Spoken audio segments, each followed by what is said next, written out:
Good morning, Phoebe. I know it's morning where you are, and I hope the weather is beautiful in Dubai. As it's around about 9:30? Is it getting up to 9:30 in the morning in Dubai? How are you, Good Phoebe? good morning and good afternoon, good evening, wherever you are, and how you are listening or viewing. And yeah, it is a good day, and we are having 30 degrees, so it is slowly warming up in the morning and moving to a better summer. Yeah, but it's perfect. 30 degrees Dubai is beautiful. Anyway, we won't get into too much weather except to say that where I am, the sun is shining, beautiful day. We've had a lot of rain lately, unlike Dubai, but I won't mention that because you'll get upset because you haven't got any rain. Let's just introduce myself, Graham Moore. I am a certified master of the world's, oh, I've never said that one before. I'll say it again, the world's leading leadership development company. I just made that up. Leadership development program, not company. The Leadership Challenge has been around for a long time. It is the most widely read book on leadership ever. I'm not making that up. That is fact, right? And the way Jim and Barry are now, the authors, Jim Kouzes, Barry Posner, are now currently writing the eighth edition of the book. 8 editions. Please give me a list of other leadership books which have gone to 8 editions. No, it's none. They haven't. And I've been a certified master. I presented the program in, oh, I don't know how many, I think it's about 16 or 17 countries, I think. And I'm excited to be talking about leadership. Libby, tell me what we're going to explore today. What elephant are we going to poke or prod? Maybe we're going to poke or prod a lion that might fight back. So let's see. What are we going to talk about today? Graham, I was just going through, our news channels. I was going through some of the blogs the other day. And the thought process coming to my mind was, like we all have seen power as a factor in workplace, in our organizational life, in our political life. And we also have experienced leadership. And sometimes uh, some leadership, we don't feel the power being imposed. But in some cases, we see power uh, imposed on us or the people around. And that, I think, uh, actually make people, feel tired when power is being imposed on them. But in my thought process is how can we differentiate leadership and power and also explore power from a leadership angle also. So that is something which came to my mind and thought, let us have the conversation around that from the leadership challenge perspective and see our learnings and our understanding and examples. Okay, let's do that. So the question is also, I guess, or implied in that is, do leaders have power? I guess in putting Yes. it in a shortened form, do leaders have power? Boy, this is a big topic, isn't it? We know in the political world that leaders assume power or are given power, and sometimes they take it in a way that they shouldn't take, and sometimes people finally vote them out. And what's coming to my mind as I'm saying this is the recent demise of Viktor Orban, who was up until the other last week, he was the leader. I'm using that word broadly in Hungary, and he had been the leader for 17 years. It was clearly known that he was a dictator, and what he was doing was shutting down the free press over the years.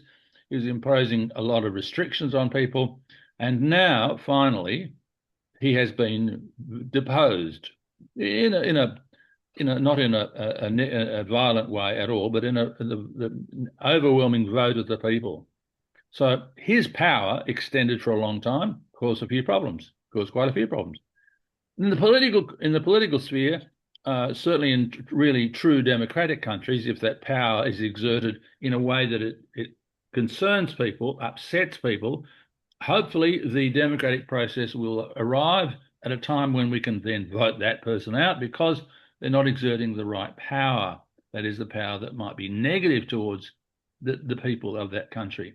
Because it's really, perhaps, as the case was with Viktor Orban, it was pretty much for himself and his coterie, the people who were close to him. And we know that there have been many, and there still are, dictatorships and autocratic governments, supposedly, who are running countries without the popular support. So they are imposing their power on the people. Whether you like it or not, we are in the hot seat. We are running this country. We are in control, and you do what we want.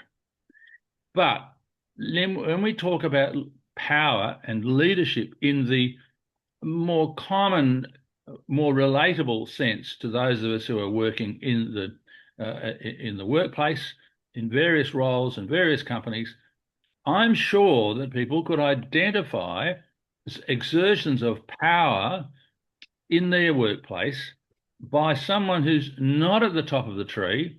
He or she is not the most senior executive, but even a manager, and even sometimes a little bit less as a team leader, they could exert power in their workplace. How do we feel about that? Not very good. Now, in this case, of course, people don't go for elections. They don't get elected or thrown out of their position because of the staff revolting against them or casting the ballot paper to say, no, we don't want you as our leader. We want someone else. That's not going to happen. But what has to happen is an understanding of how true leadership connects with true power. I'm going to let you say a few words before I define what I believe as true power in that context. So I'll come back to that point. Phoebe, your views. During the conversation, what came to my mind is like this. Power is like a uniform. It signals control.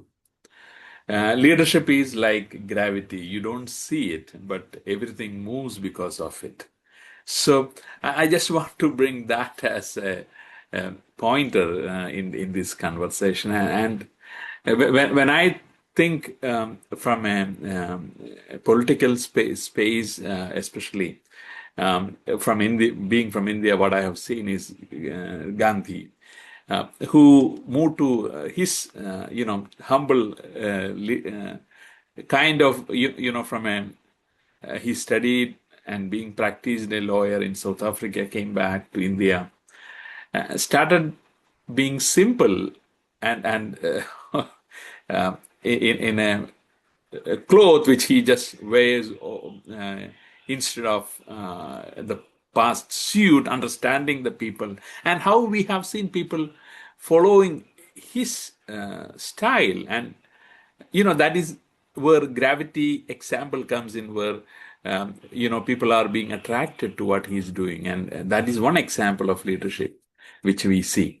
And also for example, I have seen from being in the region how Dubai being taken forward, where the people are attracted towards the His Highness and you can see that everything moves because of that. And that is also another example of leadership where you interact, mingle with people, and that bring change. And there is, there is no imposing things in the space. So these are two things coming to my mind at this point of time. And we see, sometimes because of the hierarchical position also people have the power coming to them. But that may not have the gravity of attracting people towards that. Yeah. Now, you mentioned Sheikh Mohammed, and Sheikh Mohammed, as someone who lived in Dubai for 15 years, I can only speak highly of what has happened in that 15 years. It's been an amazing transformation. And if we look back even earlier, It's arisen from the desert to be what it is now and what it will become.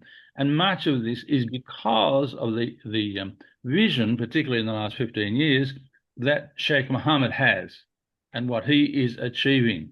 Now, is he saying to people, this is what I want done, please do it? Yeah, probably. Yeah, you've got the money, please do it and do it quickly. So they do because they're happy to do it. They know that it's going to be good for Dubai. Now, other leaders in the political spectrum, like maybe Viktor Orban, is that he would say this to people, whether you like it or not, just do it. That's what that sort of political power on the other end of the spectrum has. But also in the corporate world, in the workplace, people can assume a level of power because of their position. I am the general manager, or I am the managing director. I am the state manager, or I am the divisional head of this branch. And sometimes with that, they believe that their behavior can be displayed in such a way that really we know is expressing, and that power is not always to the benefit of the people involved, but quite often it is to the benefit of the person who's instructing people to do what he wants or what she wants. So what does this create with the people who are in that team or in that division? It creates a level of fear because if they don't do what's required, they could be punished in some way. At the worst, they could lose their job. Or there are other degrees or levels where they may miss out on an opportunity for promotion. Or there might be other things where the person with the, quote, power is able to mitigate against them, is able to do things that impact negatively on that person. So that next time I ask you to do something, you will do it because you will know that if you don't, I have got the power to make life difficult for you. I can write a report on your performance review for the year that you won't like. This has power. And in the workplace, power comes in various clothing. I've never used it like that before, but it can have a disguise in many ways. But in fact, the person who is driving that can insidiously, can awkwardly, can negatively use their power to get what they want. And what they want often may mean either an easier life. By that I mean that the work gets done on time and under budget, and otherwise I'll get someone else to do it. And when they do this, that looks good for the person who's exerting that power. Or there may be other ways that they exert their power over people to do things and get things done. Quick question. Do you want to work in an environment like this? Think about it. The answer is Yeah. right. Answer is no. From what you said, what I sense is, when power is imposed, it becomes discomfort for the people involved. But when it is coming through, as I'm bringing the leadership challenge here, modeling the way and the leader modeling what needs to be done and how it can be done and showing that, and it inspires people in the process. It inspires the workforce involved. Okay, he's doing that, and why he's doing that, it is for us in the process so that we are able to move forward along the way, and that automatically brings people together, and that is what I think we have seen a number of examples in different parts of the world. For example, Sheikh Said bringing together the country UAE as an example. We have seen Nelson Mandela bringing Africa together for the change. We have seen different, for example, reformers in different parts of the world trying to connect with people, bringing them together rather than imposing power, saying do that for me, kind of approach. Until you mentioned it, I wasn't thinking, but I'm glad you mentioned Sheikh Zayed And let me just make a couple of observations about that. Of course, he brought the seven emirates together, all of them. They were all separate states until he and a couple others said, hey, why don't we do this together? Why don't we unite? And he was the driving force in creating the seven emirates. But there are stories about this man who has got or had a lot of power, who would be driving in parts of probably Abu Dhabi, which is the state that, or the emirate that he was responsible for. And he would see someone out in the road or wherever, and he would pull over and he would talk to them and say, what's your problem? Why are you doing this? And he'd talk to them. Wow, right? Is this someone who is driving past in a fleet of mobile vehicles and tanks and armored vehicles? Not at all. He was authentic, and he was very much a man of the people, just the same as other sheikhs in the UAE. Very much a man of the people, and people respected him enormously. In doing what he did he have power? The answer is yes. And this is what I was thinking about before you mentioned Sheikh Mohammed, and it fitted in, I thought, perfectly. As a parent, you have a young child, your behavior and what you're doing and saying to them is influencing them, isn't it? Obviously, we've all got children. Well, you and I have got children. And the children behave because of what we have modeled to them, right? Yeah. Is this power? Yes, it is. We have the power to influence someone's behavior. We are not exerting any negativity on this person, but we are modeling behavior that they think is pretty good. And the child knows that when they do the right things, they are rewarded. The reward may be a hug, it may be a kiss, it may be whatever, but it might just be a smile from the mother or the father. And the child feels rewarded and likes that and wants to keep doing that behavior. So there is power in the behavior that's demonstrated, both by the parent and by other leaders like Sheikh Zayed. And I guess I wish I'd love to have been there when Sheikh Zayed was creating the impact that he did with the people of what's now known as the UAE, but certainly Abu Dhabi then. Does he have power? Yes, he does. Is it innocuous? Is it difficult? Is it unfortunate power we don't want? Not at all. We want that sort of power from our leaders. And I'm saying when I mention our leaders, I don't really necessarily totally mean our political leaders. Yeah, that would be good. But I really mean it in the workforce.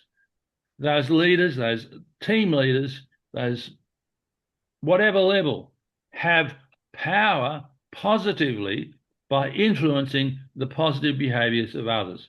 If the other level of power, which is negative, is demonstrated, now look, I told you to do this, just make sure you do it. Kind of power and fear, right? We talk about the old power and fear style of leadership. Doesn't work anymore. We don't want that power and fear where the leader just says, do this or get out. No, not anymore. It doesn't work. People will want to be there when you show the right kind of power that I've just mentioned. That is the power that they observe in your behaviors, that they think, wow, that's really good. I want to work or be part of what he or she is doing. I want to climb the mountain with them because I'm inspired by them.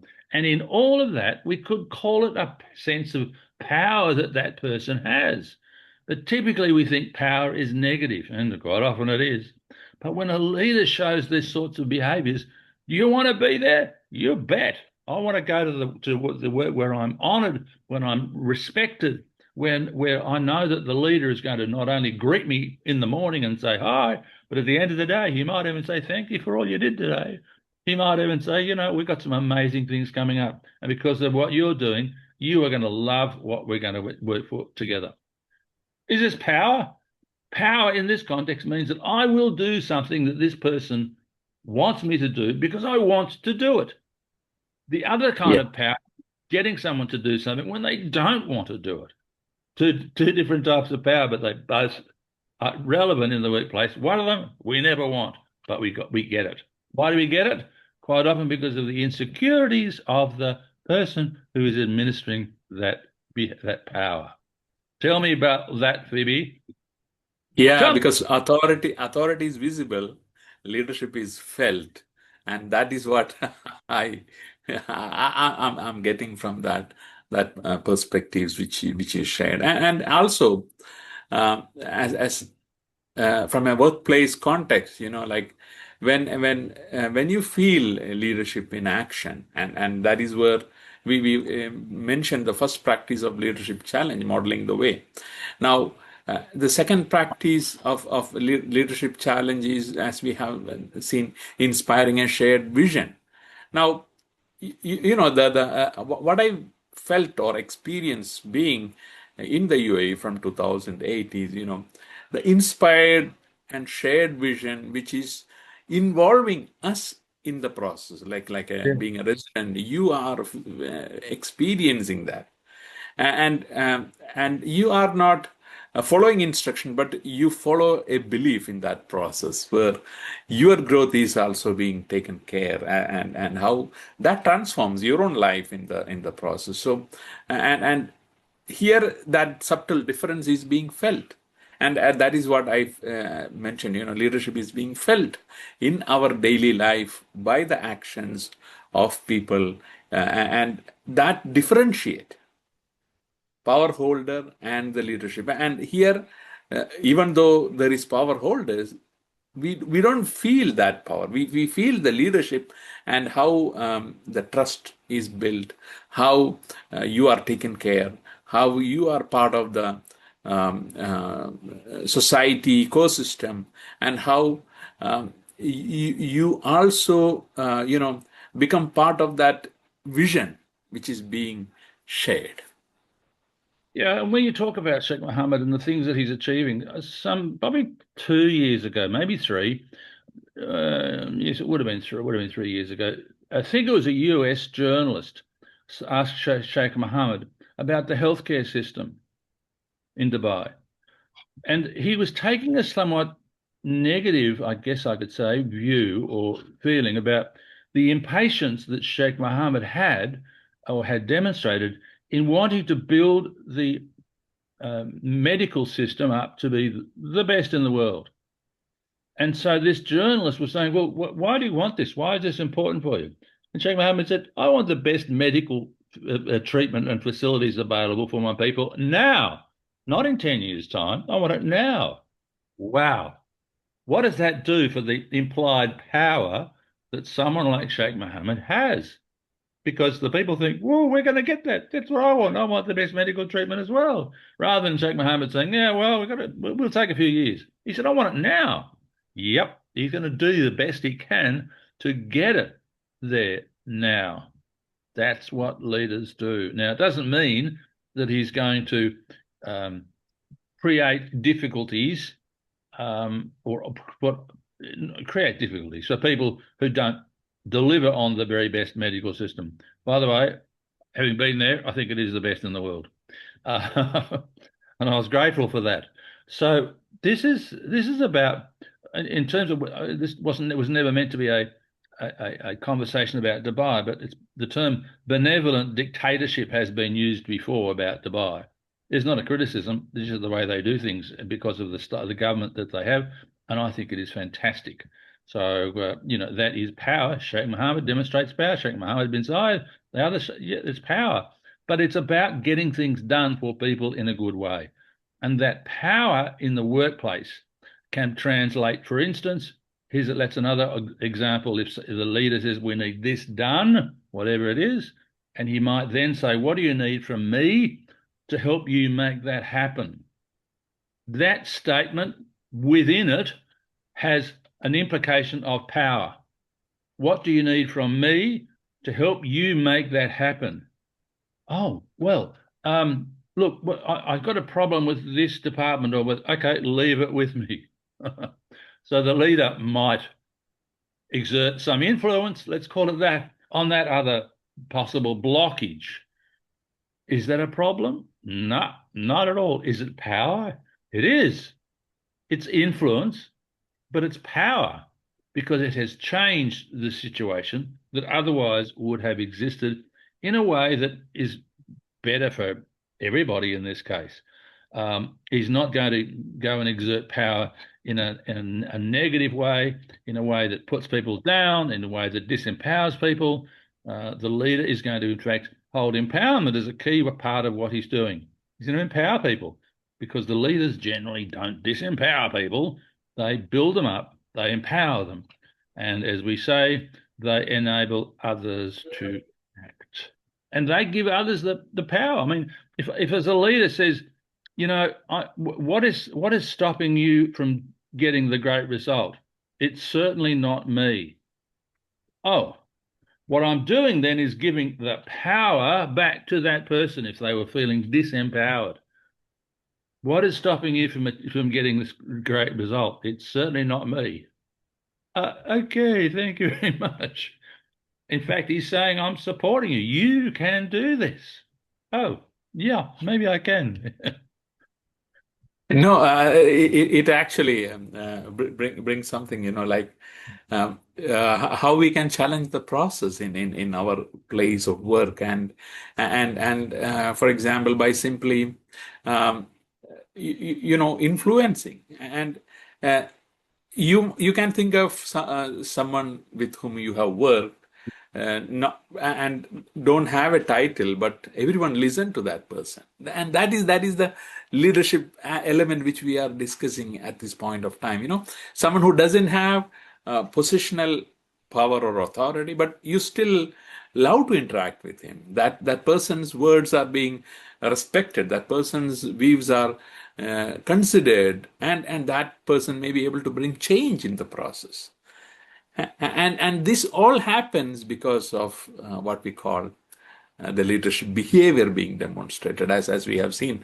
Modeling the way is one, inspiring a shared vision is second. So these elements is, and we also see those people, enabling others to act. And Graham, your question, which is leading to, okay, what is something which I can do to help you to achieve that? And or we can see sometimes that our hearts being encouraged by these people in the process. So that's what happened to me in this region. Our hearts being encouraged to do more. What can I do differently in the process? And that brings beautiful change, and we have seen that being implemented over a period of time, and that is influence in action. Yes. Now, when you're saying that, I'm thinking of someone who's been promoted to a new position, doesn't know what to do. They're insecure about what their role means to them. And because they don't know what to do, how to lead people, although the title is there, manage a team leader or manage whatever, and they build a structure around themselves. That's a bit strange, a strange analogy, but it's like they put on a cloak which says, I am important and I have power. And so they stride through the office or the environment or where they're going, and they throw these examples of power out to others. Oh, your desk isn't tidy. Things like this. That there's exerting little micro powers onto people. How do we want to work with them? No, we don't. But there is this sometimes we look at leaders and say, he or she is just amazing. I love working for him or her. They support me, they help me whenever they can, and they recognize what I've done. All of this is power because the impact on me, like the parent I mentioned a while ago to the young child, is a positive. They're doing things, they are exerting power because they are saying, yep, you can do this. Sure, I know you can do it. I'm going to help you do it. This is a sense of power, but it's not negative. It's building people up. And those people that you build up because of that leadership want to achieve greater things, otherwise they would not have. I guarantee that.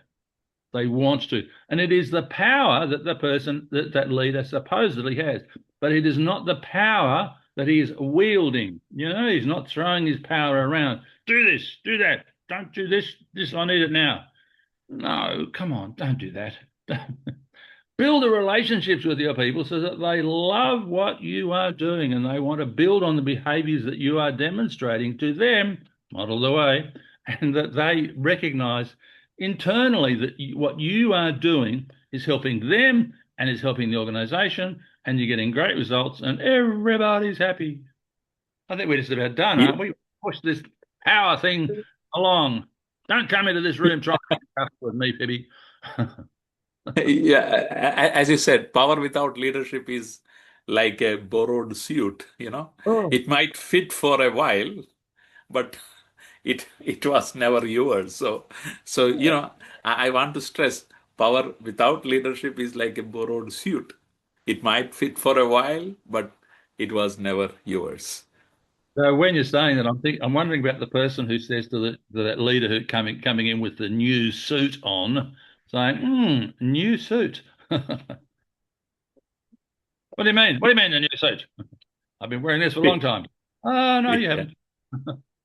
So, Phoebe, So so we so just want to highlight, leadership is like a flame, Power is just the light it gives off. If there is no flame, no amount of wiring will create light. well done. Yeah, absolutely. But we got to appeal to the heart of the people. And when we engage their heart, we are going to be able to influence them with positive power. Unfortunately, the word power has such negative connotations usually.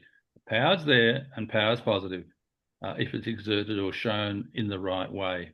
Thank you, Phoebe. As usual, we have struck a chord, I think, and hopefully people who are listening to us or watching us will recognize the power of the behavior that they can demonstrate, that positive power to get great results. Phoebe, thank you very much. Have a great weekend. I hope the weather stays pleasant in Dubai. I know it's going to move into the summer, but it is what it is. Thank you, Phoebe. Thank you, Graham, and all the viewers, listeners. And in case you have a challenge where you need support in leadership capability development, reach out. In case you have questions which you want to have in our conversations, please raise it.